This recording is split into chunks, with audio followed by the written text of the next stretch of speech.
오늘은 네이버 블로그 통계 씹어먹기라는 주제로 말씀을 드리도록 하겠습니다.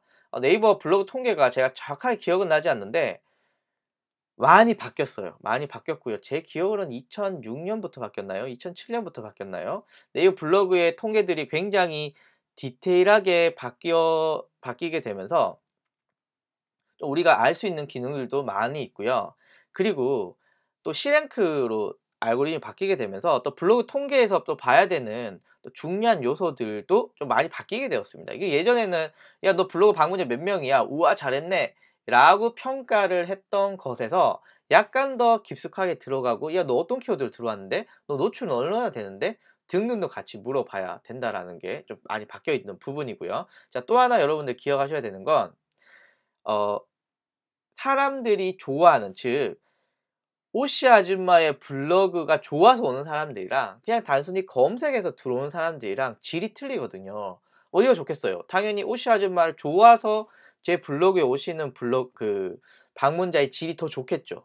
그래서 내 블로그는 그냥 검색용인 블로그인가? 혹은 사람들이 내 블로그를 좋아해서 자꾸 들어오는 블로그인가? 요것을 좀 관심 있게 보실 필요가 있으십니다. 그러면 제가 모 업체의 블로그를 사례로 한번 말씀을 드릴게요.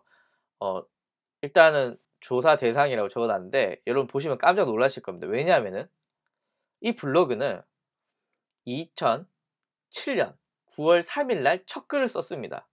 엄청나지 않나요? 제가 지금까지 블로그 마케팅을 그래도 2010년부터 열심히 했다라고 생각을 하는 사람 중 한 명인데, 제가 이쪽 바닥에 뛰어들기 전부터 이미 글을 쓰고 있는 블로그입니다. 2007년. 와, 저는 여러분 보셨는지 모르겠는데 저는 이런 블로그 못 봤습니다. 2007년부터. 예, 10년 된 블로그, 10년 된 블로그입니다. 주제는 병원 블로그고요. 병원의 질환명을 주로 다루고 있습니다. 포스팅 개수는 4,612개, 예, 4,612개 정도 되고요. 포스팅 패턴은 3개에서 4개 정도 일주일에 포스팅을 하고 있습니다. 그리고 여기가 서울에 있는 강남 쪽에 있는 병원이거든요. 그래서 주로 사용하는 명이 키워드가 질환명에 지역명을 붙이는 방법대로 포스팅을 하시고 많이 노출을 시키고 있습니다. 제가 이 블로그를 한번 분석을 해봤는데요. 하나씩 보시죠. 일단 조회수인데요. 보통 1000명에서 1200명 왔다 갔다 하게 됩니다. 뭐 경우에 따라 좀 떨어질 때도 있고, 뭐 또 트래픽 맞을 때는 또 올라갈 때도 있고, 뭐 이렇게 왔다 갔다 하게 되고요. 그리고 가끔 뉴스 같은 데서 이 질환에 대해서 이렇게 뭐 무슨 건강 정보하고 얘기해 주잖아요. 근데 그 뉴스에서 말했던 건강 정보의 키워드가 이 블로그에 있으면 뭐 방문자가 2만 명, 3만 명 폭주를 할 때도 있지만, 보통은 1000명 정도로 이렇게 가고 있다라고 보시면 좋을 것 같습니다. 그래서 여러분들 하나 기억해 주셔야 되는 건, 조회수라고 하는 것은요, 내 블로그에 방문한 사용자가 내 블로그 내 페이지를 열람한 숫자라고 보시면 되고요. 보통은 네 방문자가 몇 명이야? 라고 했을 때 말하는 게 요 조회수라고 보시면 됩니다. 이 블로그 같은 경우에는 평일 기준으로 1000에서 1200명 정도가 왔다 갔다 하고 있다라고 볼 수 있고요. 좀 더 자세하게 일평균들을 쭉 보게 되면은 변화가 좀 적은 것을 아실 수가 있습니다. 물론 토요일, 일요일은 좀 떨어지고요. 그리고 특히 일요일보다는 토요일이 좀 더 떨어지더라고요. 그리고 평일에는 월요일부터 다시 올라갔다가 떨어지고, 뭐 패턴이 존재하긴 하지만 대략 1000에서 1200명 정도가 왔다 갔다 하면서 유지가 되고 있는데, 이렇게 되는 이유 중에 가장 큰 이유는요, 세부 키워드를 좀 많이 씁니다. 예를 들면 제가 다른 블로그 강의에서 제가 이런 얘기 많이 했었는데요. 조회수가 많은 키워드 한두 개로 블로그 방문자를 100명 만드는 것보다 조회수가 적은 키워드를 사용을 해서 10개의 키워드로 블로그 100명을 만드는 게 훨씬 더 낫다.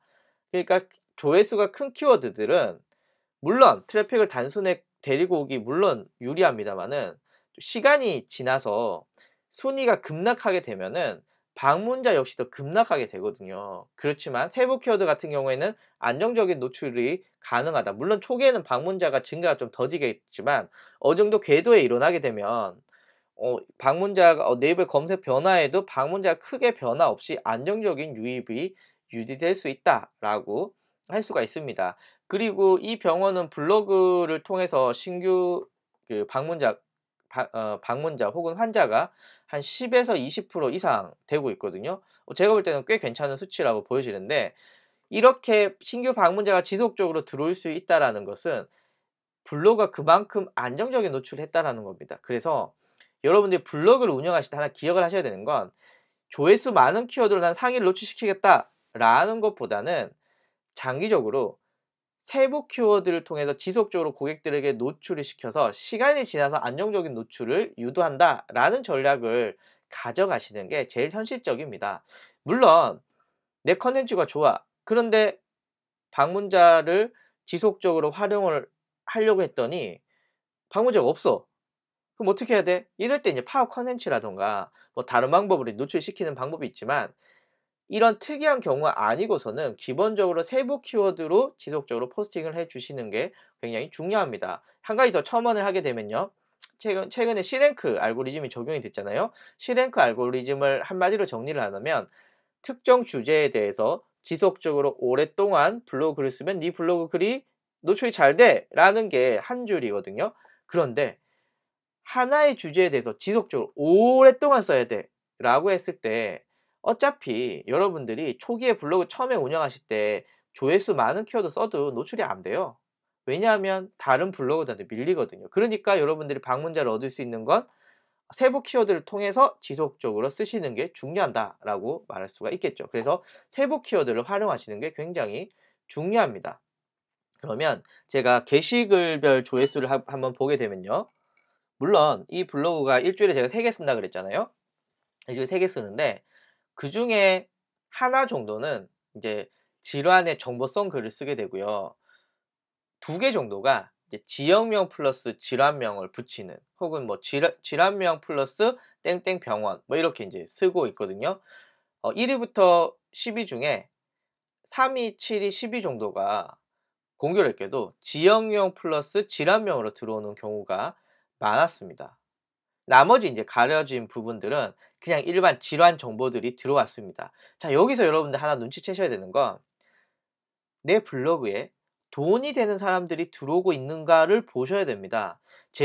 예전에 제가 그 운영했던 블로그 중에, 제 거 중에, 전 마케팅 블로그를 다루고 있잖아요. 마케팅 블로그를 다루고 있는데 그 블로그의 1위가 통영 가리비찜이었습니다. 이 가리비찜이 1등이에요. 2등은 아이폰 5S 유격이었어요. 제 블로그 마케팅이랑 뭔 상관이 있습니까? 조회수 많아요. 사람들도 많이 주고 댓글 달아줍니다. 그런데 제가 돈을 벌어야 되는 마케팅이랑 이게 뭔 상관입니까? 없잖아요. 그래서 이렇게 블로그 운영하시면 안 됩니다. 여러분들이 블로그 운영하시면서 사실 목적이 돈을 버는 건데, 내가 돈이 되는 키워드로 들어왔느냐, 즉 이 조회수에서 1위부터 10위까지 보시는 것 중에 잠재적으로 나한테 돈을 쓸 수 있는 가능성 있는 키워드들이 들어왔느냐, 이게 굉장히 중요한데, 사실은 지금 이 블로그 같은 경우에는 3위, 7위, 10위가 지역명 플러스 질환명이기 때문에 돈을 벌 수 있는 가능성이 큰 키워드로 들어왔기 때문에 잘 운영되고 있고요. 또 1위, 2위, 4위, 5위, 6위, 8위, 9위 역시도 지역명은 안 들어있지만 질환에 대한 내용들이 들어있기 때문에 잠재적으로 나에게 올 가능성이 있는 사람들이 오고 있다라고 이해를 해 주시면 좋을 것 같습니다. 여기서 여러분 하나 또 기억을 해 주셔야 되는 게, 여기는 병원이거든요. 그리고 직접 환자가 와야 돈을 버는 겁니다. 찾아와서 돈을 써야 되는 거잖아요. 그래서 여기는 강남에 있는 병원이기 때문에 강북에 있는 사람도 올 수 있고, 강남에 오는 사람도 있고, 뭐 경기도에서 올 수도 있고, 인천에 올 수도 있고, 뭐 심지어는 뭐 지방에서도 오셔서 여기 치료를 받으실 수 있겠죠. 그래서 제가 볼 때는 이런 전략은 괜찮다고 보여집니다. 반면에 저쪽에 목포에 있는 무슨 병원이에요 라고 한다면, 이 들어오는 조회수가, 예를 들면 안과라고 가정을 해봅시다. 목포에서 안과를 운영하시는 분이 라식 비용이라고 1위에 먹어서 트래픽이 막 들어와요. 그러면 서울에 있는 사람이 대부분 한 70%에서 80% 정도 들어오거든요.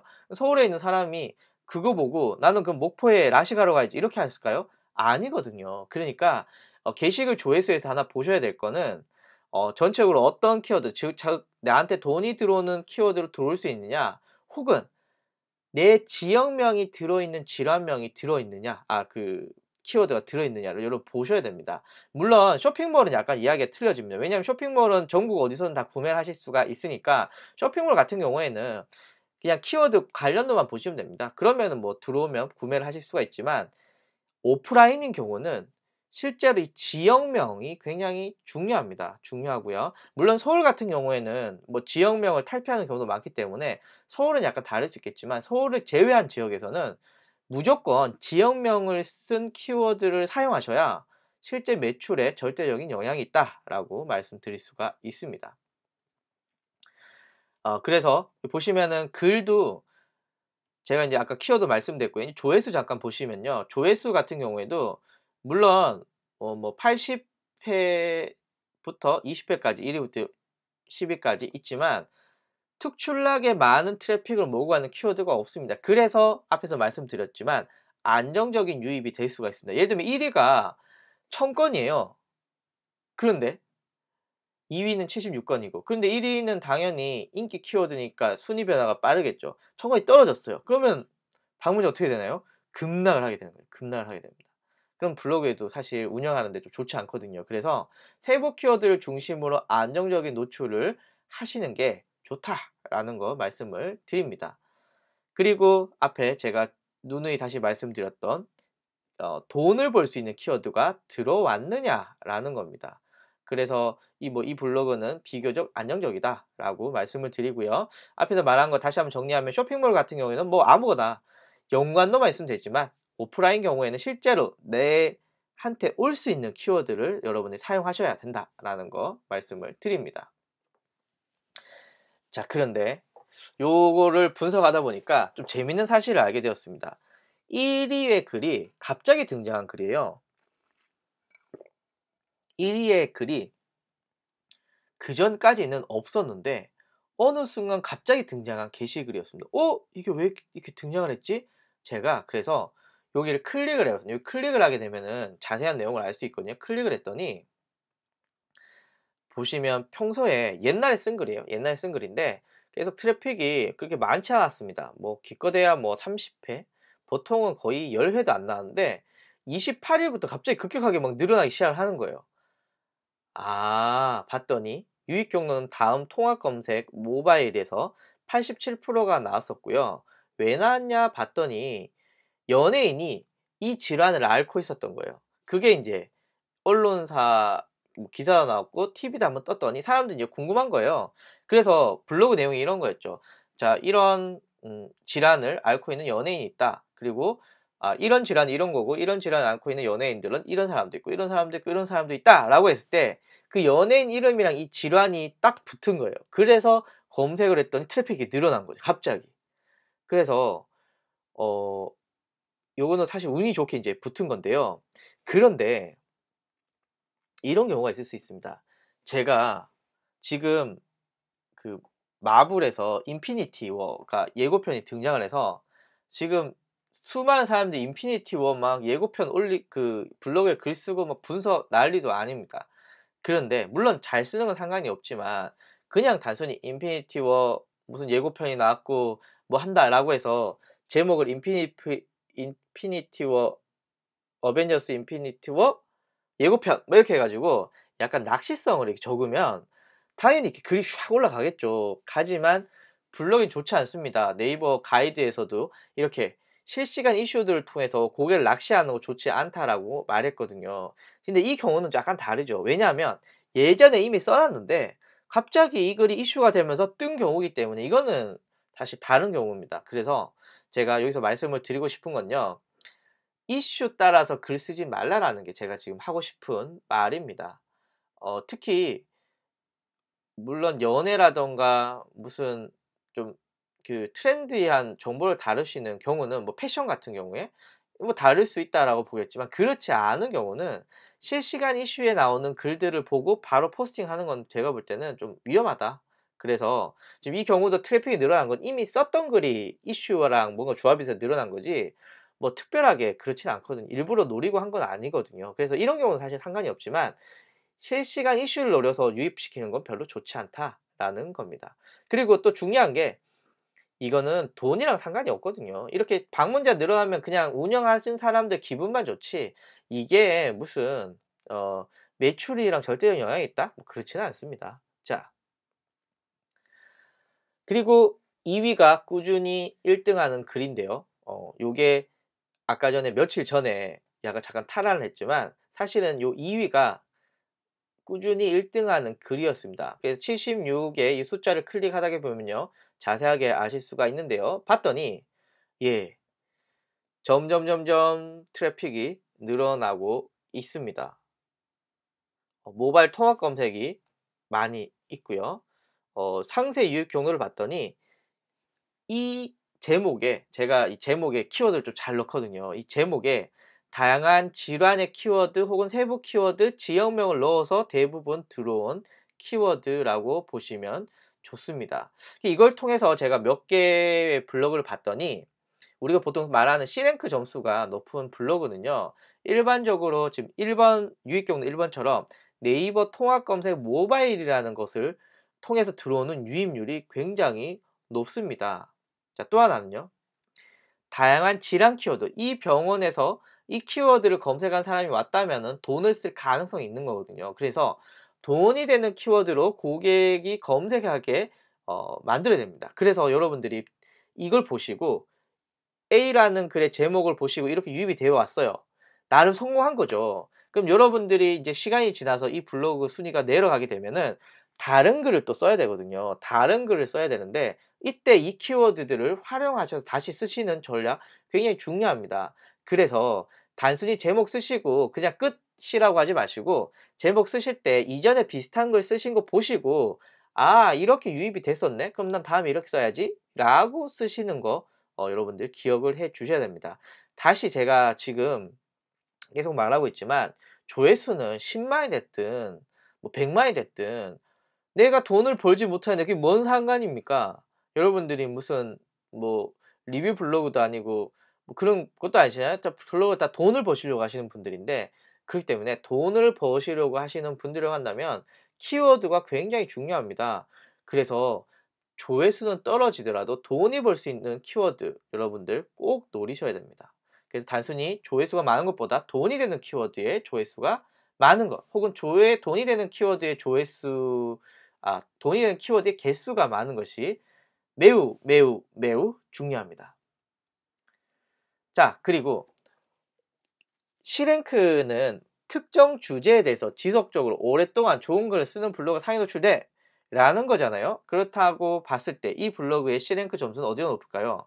네, 건강의학이었습니다. 제가 약간 비하인드 스토리를 말씀드리면, 제가 이 블로그를 마케팅을 하면서 좀 쉽게 운영을 했어요. 왜냐하면 이분이 2007년부터 블로그를 아까 운영했다 그랬잖아요. 근데 이분이 사실 블로그 마케팅 뭐 이런 거에 대해서 그 당시는 별로 관심이 없으셨습니다. 그래서 실시간 이슈 글들, 혹은 예전에는 뭐 백화점식 운영법 해서 뭐 별걸 다 적었잖아요. 뭐 야구에서 보크란 무엇인가, 뭐 세계 불꽃 축제, 뭐 무슨 인천 시가지 맛집, 뭐 이런 키워드 엄청 많이 적었잖아요.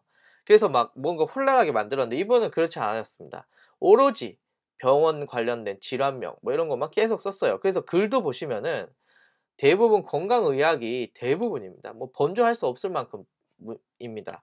그래서 이 블로그는 굉장히 C랭크에 맞게끔 10년 전부터 되어 있기 때문에, 지금은 사실 이 블로그로 지역명 같은 경우에는요, 거의 80에서 90% 이상 다 상위를 잡고 있고요. 그리고 일반적인 질환 관련된 키워드 같은 경우에도 뭐 한 60에서 70%는 제가 노출시키고 싶은 키워드를 노출시키고 있기 때문에 굉장히 현재 C랭크에 최적화된 블로그다. 그리고 그것을 대충 볼 수 있었던 건, 이렇게 보시면 건강의학 주제에서 조회가 이렇게 많은 걸 보니, 예, 그렇게 볼 수 있다라고 할 수가 있겠죠. 자, 오늘의 유입 경로 제가 한번 보겠습니다. 오늘의 유입 경로를 봤더니 네이버 통합 검색 모바일이 71.06%로 제일 많았고요. 그 다음에 네이버 PC 통합 검색이 10.7% 이렇게 들어옵니다. 대부분 이렇게 들어오시더라고요. 네, 뭐 약간 모바일이 80, 90 이렇게 되는 경우도 있는데 대부분 차이는 이 정도로 나고 있습니다. 그래서 안타까운 현실이지만 모바일에서 안정적인 노출을 해야만 우리가 일단은 많은 방문자를 데리고 올 수 있다라는 게 현실이다라는 거 먼저 말씀을 드리고요. PC 상위 노출은 뭐 물론 그 운영자, 블로그 운영자는 기분이 좋을 수 있겠지만 방문자 입장에서는 뭐 그렇죠. 조금은 있을 수 있지만 뭐 크게 영향이 있어 보이지는 않는다라는 거 말씀을 드리고요. 그리고 네이버 통합 검색 모바일 71.06%는요. 오늘의 유입 경로를 보고 있습니다. 다 질환 세부 키워드입니다. 그러니까 다 돈이 되는 키워드라는 거죠. 잠재적으로 돈이 되는 키워드들이 다 들어오고 있습니다. 그래서 전체적인 유입에서도 모바일 검색이 가장 큰 비중을 보이고 있고, 그리고 대부분 질환 키워드가 들어오고 있다라는 거고요. 질환 키워드로 제가 평균 방문자가 1000명이 만들고 있다. 그래서 이 블로그는 순위 변화에도 지속적으로 안정적인 방문자를 가질 수가 있다라는 겁니다. 실제로 제가 8월부터 1000명이 돌파되기 시작을 했는데 8월부터는 거의 1000명이 유지가 되고 있습니다. 물론 제가 쓰는 글 자체도 트래픽을 많이 모으는 글들이기보다는 트래픽을 조금씩 더 보태주는 형태로 쓰고 있거든요. 그래서 약간 느리게 늘어나고는 있지만 급격하게 늘어가는 경우는 아니다라고 보실 수가 있고, 이게 더 훨씬 더 안정적인 블로그 유입에 유리하다라고 말씀을 드릴 수가 있습니다. 그리고 네이버의 유입이 통합 검색 모바일과 PC를 봤더니 81.76%가 되고 있고요. 그리고 돈이 되는 키워드. 그래서 이 블로그는 잠재적으로 병원에 매출을 올릴 수 있는 가능성이 있다라는 거고, 제가 앞에서 말씀을 드렸지만 지역 같은 경우에는요. 질환으로 상위 넣는 거 물론 의미가 있을 수 있지만 매출에 직접적인 영향이 아닙니다. 앞에 말씀드렸지만 목표에 있는 안과가 라식 비용으로 1위를 먹었다고 다 사람들 올까요? 그렇지 않거든요. 그래서 지역은 방문자를 많이 늘리는 거 포기하시고 지역 플러스 지역명을 붙이셔야만 안정적인 유입이 될 수가 있습니다. 그래서 이런 유입은 사실 그냥 단순히 질환명은 매출에 영향이 없고요. 질환명에 지역명 붙이는 게 매출에 절대적인 영향을 미칩니다. 그래서 지역 같은 경우에는요, 꼭 이렇게 활용해 주셔야 되고요. 제가 병원의 예를 들었지만 병원이 아닌 경우 있잖아요. 뭐 영어 학원이라던가 뭐 수학 학원 뭐 이런 경우도 대구에 있는 수학 학원이 중요한 거지. 수학 학원 추천, 수학 잘 가르치는 곳, 시라는 키워드 1위를 잡는 게 중요하지 않는다는 겁니다. 그러니까 지역에 있으신 분들은 방문자를 좀 포기하더라도 그 키워드를 적절하게 사용을 해 주시는 게 중요합니다. 자, 그리고 이제 실제적인 내용을 말씀을 드리겠습니다. 평균 방문 횟수인데요. 이 블로그는 대부분 한 번만 방문합니다. 안타까운 현실이죠. 사람들은 제 블로그에 자주 와서 막 놀기를 권하지만 이 블로그는 대부분 1회만 방문합니다. 재방문이 거의 없다라는 거예요. 그러니까 약간 더 직설적으로 말하면요. 방문자가 검색을 해서 노출이 된 블로그 글을 보고 여기 들어왔어요. 들어온 다음에 글 하나만 읽고 그냥 이탈해요. 즉 사람들은 이 블로그에 와서 이 글도 보고 저 글도 보고 이 사람 정말 좋은 사람이구나, 이 사람의 글에 대해서 감명을 받았어 라고 하는 경우는 거의 없습니다. 그리고 특히 이 병원 블로그는 제가 마케팅하는 블로그거든요. 제가 마케팅. 그러니까 더 어떻게 보면은 병원의 의사분의 어떤 의지, 의사분의 마인드, 혹은 의사분이 생각하는 뭐 의학이랑 뭐 이런 내용들보다는 제가 오로지 노출시켜서 고객들이 보고 여기 상담을 남기게 하는 게 그 내용이기 때문에 사실 영혼이 있다라고 말하기는 좀 힘들죠. 좋은 글이라고 말하기에는 좀 사실 힘듭니다. 그래서 현실적인 얘기를 먼저 드리면 대부분 블로그에 방문자는 한 명 와서 그냥 나가기 때문에, 그리고 다시는 안 들어올 가능성이 크기 때문에 이 글 하나에 사람들이 보고 매출까지 연결될 수 있는 시스템이 돼야 됩니다. 그러니까 너무 많은 글을 적으시는 거 제가 볼 땐 별로 의미가 없습니다. 너무 긴 글보다는 비교적 적절한 길이에 내가 너한테 말하고 싶은 건 이거고 그래서 우리 병원에 와서 너 진료받아 라는 것까지 완벽하게 들어가 있어야 됩니다. 그러니까 이 글도 보고 저 글도 보고 이 글도 보고 이게 아니라 글 하나에 완전히 고객이 보고 문의까지 할 수 있게끔 구성을 해야 됩니다. 자, 재방문자 한번 볼까요? 재방문율. 재방문율을 보면 1.5%입니다. 좋지 않군요. 자, 재방문율은요. 측정 기간 직전에 방문한 방문자들이 얼마 만에 다시 들어왔느냐 라는 건데요. 대부분 1에서 1.5%밖에 안 됩니다. 자, 그러니까 앞에 여기서 보통 한 명 방문하고 안 온다 그랬잖아요. 그 결과가 여기 나옵니다. 그러니까 다시 내 블로그에 방문해서 내 글을 보고 뭐 이럴 가능성 거의 없습니다. 그래서 여러분들은 글을 쓰실 때 항상 이 사람이 처맞구나 라는 거를 전제해 두시고 글을 쓰셔야 됩니다. 자, 만약에 제가 라식에 대해서 글을 다시 한번 쓴다고 해볼게요. 라식을 썼어요. 근데 라식은 무엇인가? 라식과 라섹의 차이라는 걸 이미 딴 글에 썼어요. 근데 이 글에서도 라식과 라섹의 차이에 대해서 써야 되나? 지난번에 글에 썼는데 굳이 이거 쓸 필요가 있을까? 안 쓰시는 분들이 있으신데요. 그러시면 안 됩니다. 어차피 이 글만 보고 나가시는 분들이고 다시 안 오거든요. 그러니까 그 내용이 중요하다고 한다면은 그 글 안에 다시 한번 넣어주시는 거 중요합니다. 그래서 여러분들 다시 말씀을 드리지만 사람들은 한 번만 보고 다시 안 와요. 한 번 왔을 때 잡을 수 있는 글이 중요하고요. 그래서 결과적으로 글 앞부분에 중요한 내용을 넣으셔야 됩니다. 중요한 내용. 그래야 사람들이 계속 볼 수가 있는 거죠. 제가 아는 한의사분이 이런 걸 적으셨습니다. 비염에 대한 내용인데요. 제목은 비염 치료 방법이었습니다. 비염 치료 방법은 어쩌고 저쩌고 저쩌고 썼어요. 그런데 사람들이 궁금한 건 비염 치료 방법 뭐가 있냐, 기간 얼마냐, 비용은 이거 얼마냐 이런 게 중요하거든요. 그런데 이분은 물론 그 내용도 있지만 앞부분에 뭘 넣느냐, 오늘 날씨가 좋고 오늘 날씨가 추워져서 어쩌고 저쩌고 이제 한번 일상 얘기 하나 합니다. 저는 주말에 어디를 갔다 왔다가 어떻게 했습니다. 하면 썼고요. 자, 이제 비염이 무엇인지 아시나요? 비염은 어쩌고 저쩌고 어쩌고 저쩌고 얘기합니다. 그리고 양방에서 말하는 비염은 이러이러이러한 겁니다. 근데 한의학에서는 봤더니 이러이러 비염이 쓸데없는 얘기 앞에 이만큼 줬어 이만. 사람들은 뭘 궁금하죠? 난 지금 비염 치료 방법에 대해서 알고 있는데 나는 네가 이 주말에 뭐인지 관심이 없거든요. 나는 양방에서 비염을 상표에 관심이 없거든요. 나는 지금 빨리 비염 치료법을 알고 싶은데 안 알려주는 거죠. 자, 블로그 예를 들면 블로그 제목을 블로그 방문자를 늘릴 수 있는 방법은? 이런 거 적었어요. 그런데 그게 아니라 사람들이 블로그에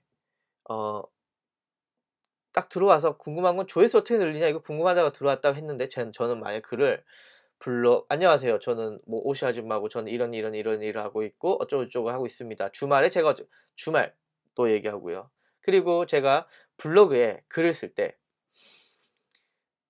블로그란 무엇인가? 블로그는 뭐와 뭐의 조합으로 2000 몇 년도부터 블로그가 이렇게 됐으면 네이버가 블로그가 계속 그럼 도대체 조회수 늘리는 법 언제 알려주는데 저 뒤에 있습니다. 이렇게 쓰면 안 됩니다. 그러니까 앞부분에 중요한 내용을 말씀을 해 주셔야 됩니다. 유튜브 같은 경우도 마찬가지예요. 유튜브 수익 창출이라는 글을 적었다면은 어떻게 하면 돈을 벌 수 있는가 내용을 적어야 되는데 유튜브는 뭐 요즘에 동영상이 트렌드고 뭐 10명 중에 7명은 동영상으로 정보를 볼 수 있고 어쩌고 유튜브는 제일 다 알거든? 이렇게 되는 거거든요. 그러니까 앞부분에 그 관련된 키워드를 꼭 넣어주시는 거 굉장히 중요합니다. 자, 다음 넣어볼까요?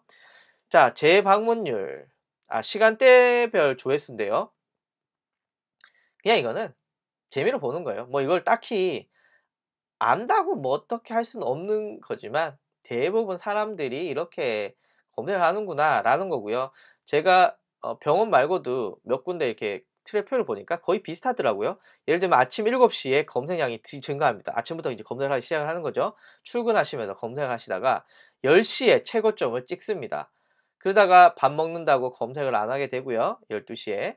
그 다음에 2시부터 검색량이 회복하게 되다가 9시에 급증하고 다시 새벽 1시에 감소하게 됩니다. 요게 이제 대부분 이 패턴이 들어가는데 뭐 딱히 여기서 뭐 이걸 안다고 내가 뭐 할 수 있나? 제가 볼 때는 그냥 '오 이런 게 있구나.' 이런 정도지 뭐 안다고 딱히 할 수 있는 건 없는 것 같아요. 자, 그리고 요거 재밌습니다.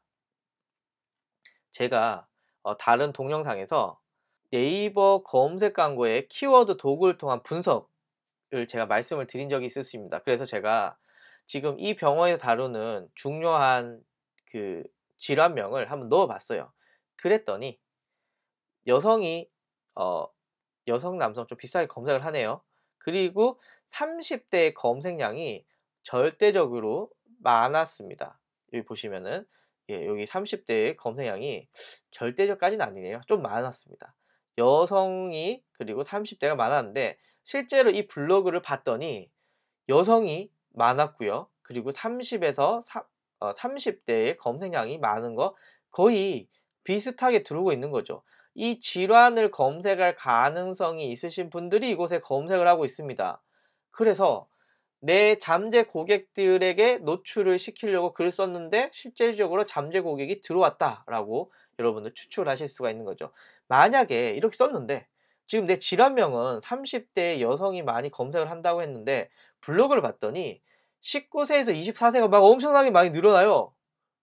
잘 운영하고 있는 걸까요? 잘 운영하지 못하고 있는 거죠. 이렇게 블로그를 운영해서는 안 됩니다. 그래서 네이버 검색 광고의 키워드 도구를 통해서 여러분의 질환명의 주요 고객은 어떤 성향을 가진지 여러분들 보신 다음에 그 다음에 내 블로그에 실질적으로 내가 이 고객을 위해서 썼는 글인데 실제로 이렇게 노출되고 있느냐 여러분들 보실 필요가 있으십니다. 기본적으로 이게 맞으셔야 잠재 고객들이 들어올 수가 있겠죠. 자, 그래서 요거 하나 더 볼까요? 요런 거 볼 수 있습니다.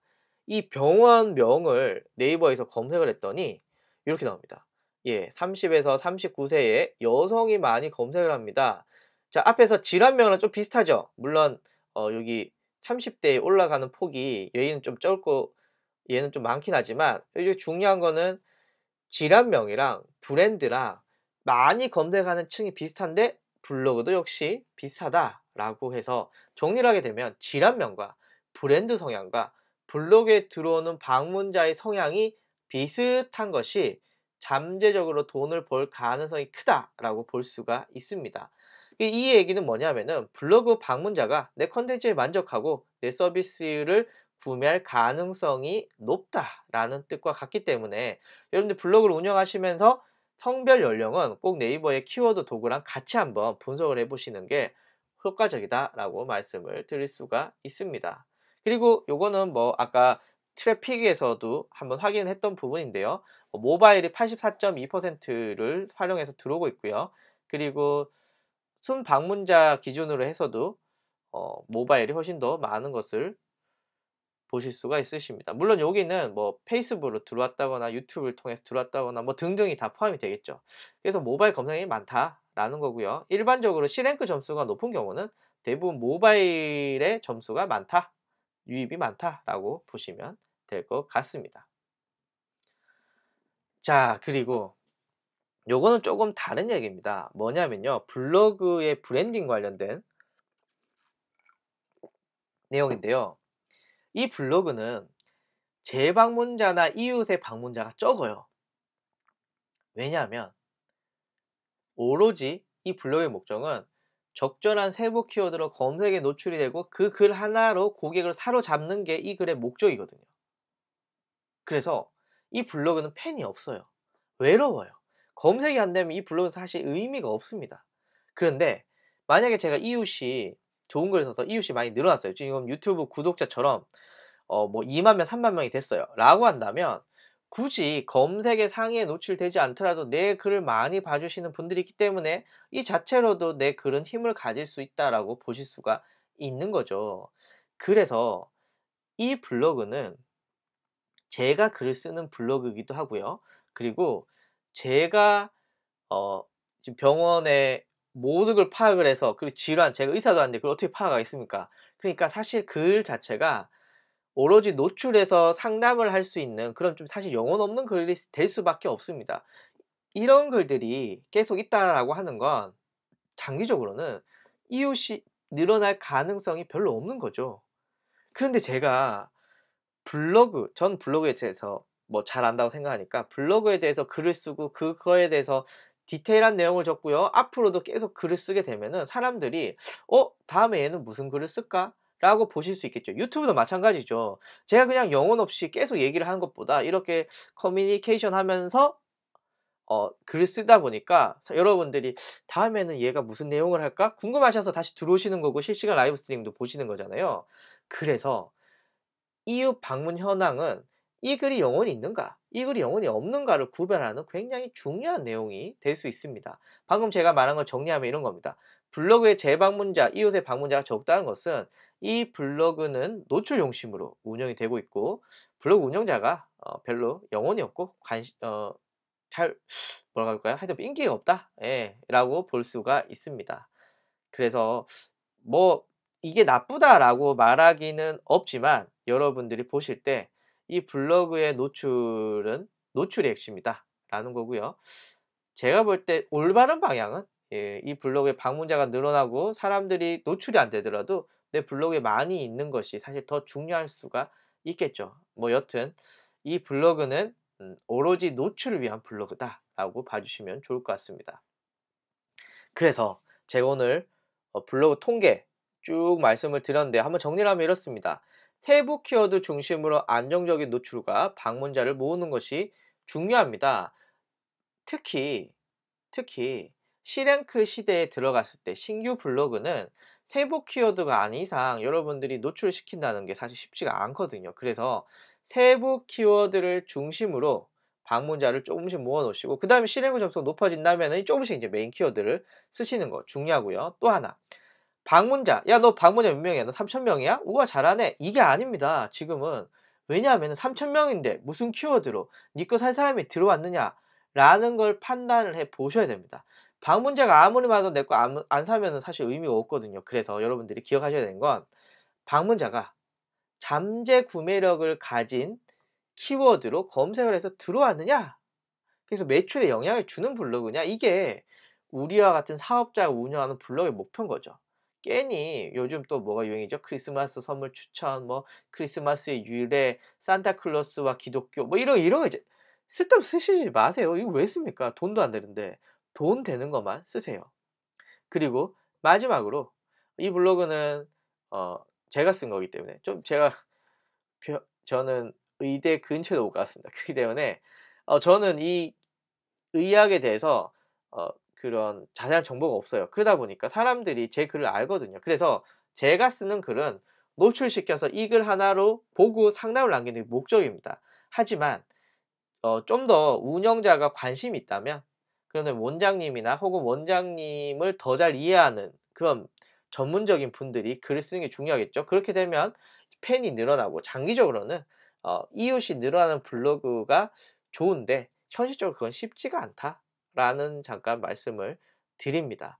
그래서 제가 한마디로 정리하면요. 여러분들 블로그로 돈을 벌 수 있는가를 판단하는 게 네이버 블로그의 핵심입니다. 돈을 벌 수 없는데 방문자가 많다, 이웃이 많다, 뭐 어쩌고 저쩌고다 글의 개수가 많다, 의미 없습니다. 내 블로그 방문자가 나에게 돈이 될 수 있느냐, 이게 네이버 블로그 통계의 핵심이다 라고 말씀을 드리면서 오늘 강의는 이렇게 마치도록 하겠습니다. 감사합니다.